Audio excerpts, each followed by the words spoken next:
మీ బంగారం తాకట్టులో ఉందా? నెల నెల వడ్డీ కట్టలేకపోతున్నారా? ఆచారి గోల్డ్ 9030022345.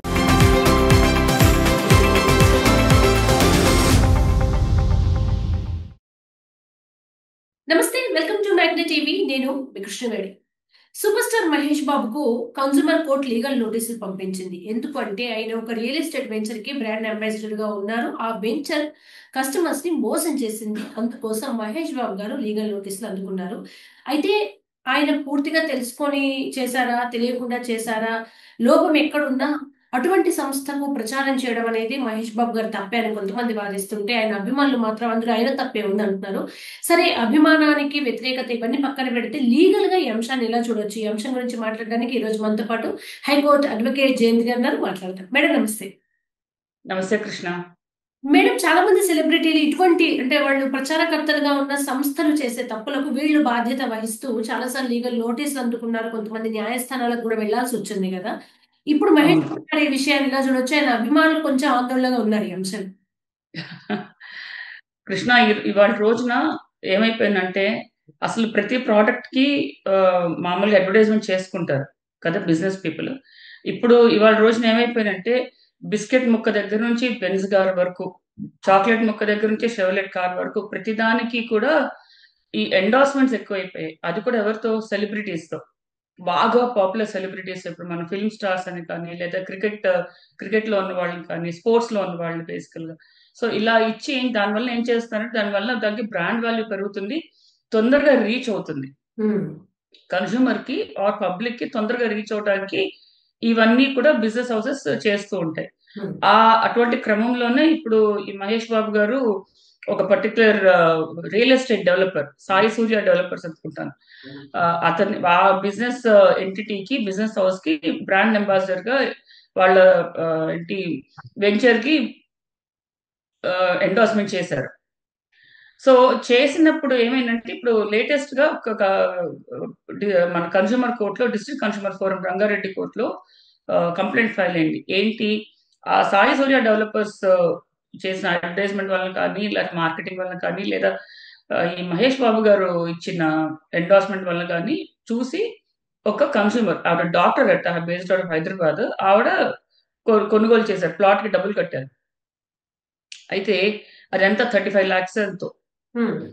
సో అదేమైంది? ఇప్పుడు అందరూ గుర్తుపెట్టుకోవాల్సిన విషయం ఏంటంటే, ఇప్పుడు ఈ రియల్ ఎస్టేట్ మనం ప్లాట్స్ కొనుక్కోవటం కానీ, లేదా ఫ్లాట్లు కొనుక్కోవటం కానీ ఇటువంటి చేస్తున్నప్పుడు ఖచ్చితంగా దానికి రెరా అప్రూవల్ అనేది ఉండాలి. రెరా రిజిస్ట్రేషన్ నెంబర్ ఖచ్చితంగా వాళ్ళ బ్రోషర్స్ లో, వెబ్సైట్ లో, అన్ని చోట్ల ఆ బిల్డరు ఆర్ డెవలపరు క్లియర్ గా పబ్లిష్ చేసుకోవాలి. అలా అప్రూవల్ ఉన్న వాటిని మాత్రమే లీగాలిటీస్ ఉంటాయి అండ్ మనకు ప్రొటెక్షన్ ఉంటుంది బేసికల్ కన్స్యూమర్స్ కి. అండ్ రియల్ ఎస్టేట్ యాక్ట్, మనకి రెరా యాక్ట్ ఉంది కదా, దాని కింద కొన్ని ఖచ్చితమైన మ్యాండేటరీ ప్రొసీజర్స్ ఫాలో అవ్వాలి. ఎప్పుడైతే మనం డబ్బులు కడతామో వాళ్ళు అగ్రిమెంట్ ఆఫ్ సేల్ చేసుకుంటారు. చేసుకున్నప్పుడు దాంట్లో ఖచ్చితంగా దాని టైం లైన్ ఉంటుంది, ఎప్పటి లోపల డెవలప్ చేసి ఇస్తాము, హ్యాండ్ ఓవర్ అంటాం, ఆర్ పొజిషన్ హ్యాండ్ ఓవర్ అంటాం కదా, అది ఎప్పుడు చేస్తారు. అది కనుక ఆ టైంకి, ఒప్పుకున్న టైంకి చేయకపోతే దానికి పెనాల్టీ ఉంటుంది. ఖచ్చితంగా పెనాల్టీలు ఉంటాయి, క్లియర్ కట్ పెనాల్టీస్ ఉంటాయి. సో ఇక్కడ ఈ పర్టికులర్ కేసులో ఏమైందంటే ఆ డాక్టర్ ఈ సదర్ మహేష్ బాబు గారు చేసిన ఎండార్స్మెంట్ వల్ల కానీ, దేని వల్ల కానీ, యాక్చువల్లీ కంప్లైంట్ లో అదే చెప్పారు, మహేష్ బాబు గారు ఈ పర్టికులర్ ప్రాజెక్ట్ కి ఎండార్స్ చేశారు అండ్ నేను ఇన్ఫ్లుయెన్స్ అయ్యాను అని. ఇన్ఫ్లుయెన్స్ అయ్యి నేను దీంట్లో ఇన్వెస్ట్ చేశాను. చేసినప్పుడు ఖచ్చితంగా టైం లైన్స్ అన్ని ఉండాలి కదా, ఆ టైం లైన్స్ ని డెవలపర్ వైలేట్ చేశాడు, కంటిన్యూస్ గా వైలేట్ చేశాడు. చేసినాక ఫాలో అప్ చేసి మా డబ్బులు మాకు ఇచ్చేయండి అని ఈవిడ అన్నప్పుడు 15 lakhs ఎంతో దశల వారిగా, తడవల వారిగా ఇచ్చాట. మరి మిగతా అమౌంట్ స్మాల్ అమౌంట్ ఏం కాదు కదా, 20 lakhs. అది కాకుండా దాని మీద ఇంట్రెస్ట్, పెనాల్టీ పడితే ఇంట్రెస్ట్ ఉంటుంది. సో ఇదంతా ఇవ్వమంటే అడ్రస్ లేదు, అసలు రెస్పాన్స్ లేదు. మరి ఆవిడ ఎక్కడికి వెళ్తారు? సో ఆవిడ కరెక్ట్ గానే కన్స్యూమర్ ఫోరం కి అప్రోచ్ అయ్యారు. ఎందుకంటే షీస్ కన్స్యూమర్ ప్రొటెక్షన్ యాక్ట్ కింద ఏంటంటే ప్రోడక్ట్స్ కానీ, సర్వీసెస్ కానీ ఎవరైనా డబ్బులకి కొనుక్కుంటే కనుక తీసుకుంటే వాళ్ళందరూ కన్స్యూమర్ ప్రొటెక్షన్ యాక్ట్ కిందకి వస్తారు. ఓకే. సో ఈ పర్టికులర్ చట్టం కానీ కన్స్యూమర్ ప్రొటెక్షన్ యాక్ట్ కానీ లేకపోతే కోర్ట్స్ కానీ ప్రిమా ఫేసి అవి కన్స్యూమర్స్ కి ఫేవరబుల్ గా ఉంటాయి. ఓకే. ఎందుకంటే మనకి ఇప్పుడు ఈ అదర్ సైడ్ బిజినెస్ హౌసెస్ ఎప్పుడు దే ఆర్ వెరీ స్ట్రాంగ్, అన్ని రకాలుగా స్ట్రాంగ్ కదా కదా ఇన్ఫ్లుయెన్స్ వైజ్ కానీ ఫైనాన్షియల్ వైజ్ అన్ని రకాలుగా స్ట్రాంగ్. పాపం ₹1,00,000 పెట్టు లేకపోతే 50,000 పెట్టు 10,000 పెట్టిన వినియోగదారుడు ఆర్ కన్స్యూమర్ ఏ మాత్రం ఫైట్ చేయగలుగుతారు వాళ్ళతో? వాళ్ళందరినీ ప్రొటెక్ట్ చేయడానికే ఈ కన్స్యూమర్ ప్రొటెక్షన్ యాక్ట్ వచ్చింది.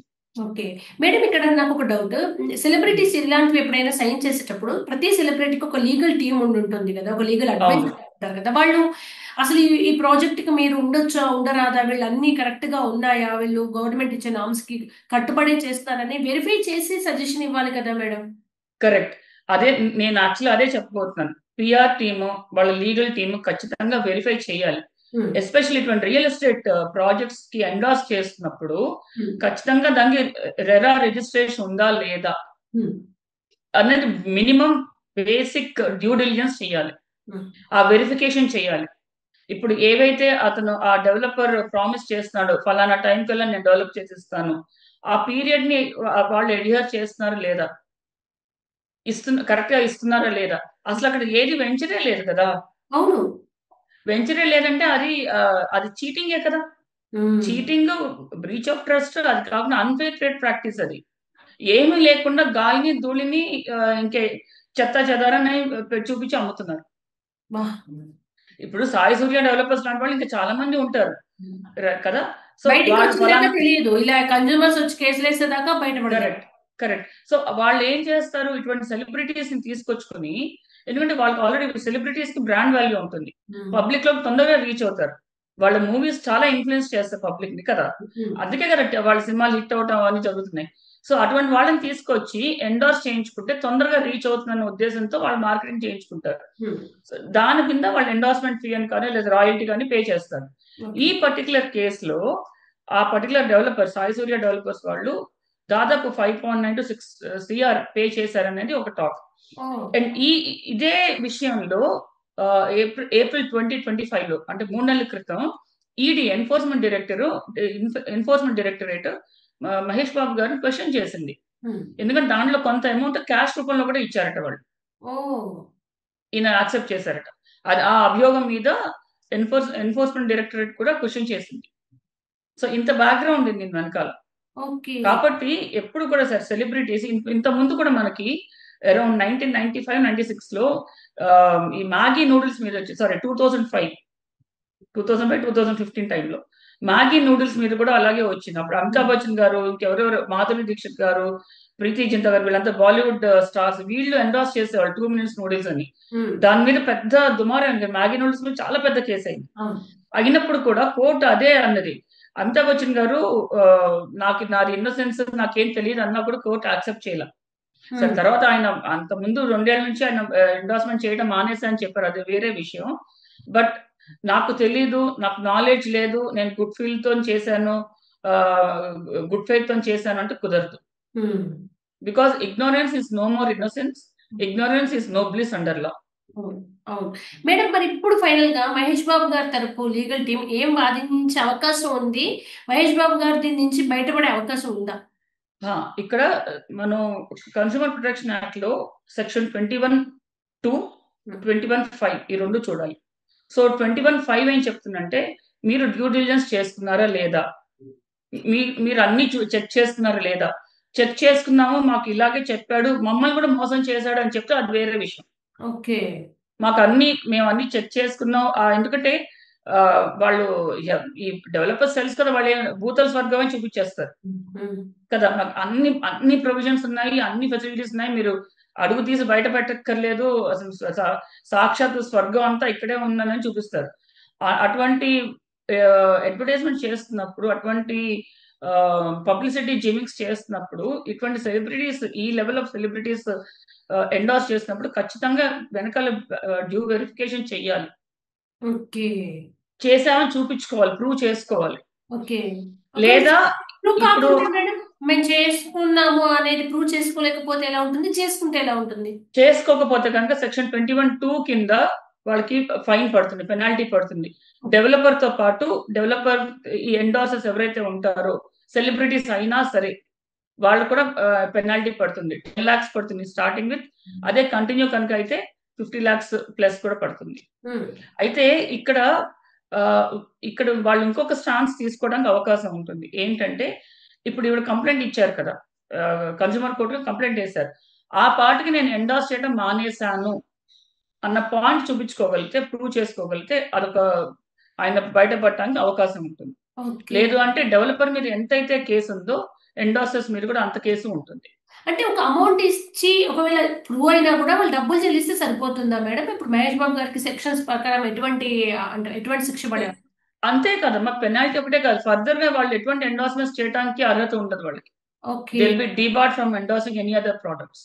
ఓకే, దేనికి ఇంకా ఆయన ప్రచారకర్తగా ఉండలేరు. ఉండటానికి ఉండదు. దానికి కూడా టైం లైన్స్ ఇచ్చారు యాక్ట్ కింద. 10 సంవత్సరాల పాటు వాళ్ళు ఎండార్స్ చేయడానికి ఉండదు. సో ఇవంతా 10 లక్షలు లేకపోతే ఇవన్నీ కాదు, ఆయన బ్రాండ్ వాల్యూ పడిపోతుంది. ఆయనకు బ్రాండ్ ఉంది కదా.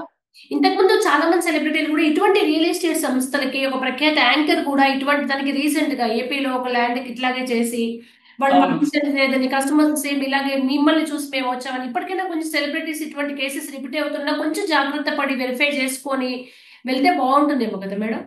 కరెక్ట్, కొంచెం చాలా జాగ్రత్త పడాలి. ఎందుకంటే ignorance is no more innocence, ignorance is no more bliss. కాబట్టి దట్టు నేను చెప్పాను కదా, కన్స్యూమర్ కోర్ట్స్ కానీ కన్స్యూమర్ యాక్ట్ కానీ they are pro consumers. Consumer కి ఫేవరబుల్ గా ఇనాక్ట్ చేసిన act. Okay, suppose Mahesh Babu గారు ఎండార్స్ చేయలేదు, చేయనప్పుడు ఈ సాయి సూర్య డెవలపర్స్ ని చూసి ఎవరు వెళ్తారమ్మా? దట్టు అక్కడ ఏమీ లేదు. మహేష్ బాబు గారు లాంటి వ్యక్తి చెప్పారంటే ఊరికే చెప్పారు కదా, అంత బాగుంటుందే చెప్పుకుంటారేమో. ఎందుకంటే ఆయనకు ఒక బ్రాండ్ ఉంది. సో ఖచ్చితంగా అందుకే చెప్తున్నాను మళ్ళీ, మన షో ద్వారా ఎవరైనా సరే సెలబ్రిటీస్ ఏ ప్రోడక్ట్ కానీ సర్వీసెస్ కానీ ఎండార్స్ చేస్తున్నప్పుడు ఖచ్చితంగా డ్యూ డిలిజెన్స్ చెయ్యాలి. డ్యూ డిలిజెన్స్ కనుక చేయకపోతే మాకు తెలియదు, మాకు ఇలా చెప్పారు, మేము నమ్మాము అంటే కుదరదు, లా కింద కుదరదు. ఆ తర్వాత ఎన్ని అనుకున్నా వచ్చేది ఏది ఉండదు. సఫరింగ్ అయితే ఉంటుంది, లాస్ అయితే ఉంటుంది. అది బ్రాండ్ వాల్యూ అవ్వచ్చు, డబ్బులు అవ్వచ్చు. డబ్బులు 10 లక్షలు వాళ్ళు పెద్ద అమౌంట్ కాకపోవచ్చు, కానీ గోయింగ్ ఫార్వర్డ్ అలాగే ఇప్పుడు ఆయన ఎండార్స్ చేయడానికి లేదు అన్నది ఇప్పుడు కోర్టు ఆర్డర్ చేయొచ్చు. ఇంకా ఫర్దర్ గా మీరు ఏ ప్రొడక్ట్స్ కానీ సర్వీసెస్ కానీ ఎండార్స్ చేయడానికి వీలేదు అని. బట్ ఆయనకున్న బ్రాండ్ వాల్యూ, గుడ్ విల్, ఇదంతా ఇబ్బంది కదా. గుడ్ విల్ పోతుంది కదా, రెప్యుటేషన్, బ్రాండ్ వాల్యూ ఇవన్నీ కూడా ఎఫెక్ట్ అవుతాయి కదా, ఇంపాక్ట్ అవుతాయి కదా. సో నెక్స్ట్ టైం ఇంకెవరు మళ్ళీ ఈయన వేరే నిజంగానే ఒక ఆథెంటికేట్ ప్రోడక్ట్ చేసినా కూడా ప్రజలు నమ్ముతారా? అది ఇంపార్టెంట్, చాలా ఇంపార్టెంట్ అది. Thank you so much madam. Thank you.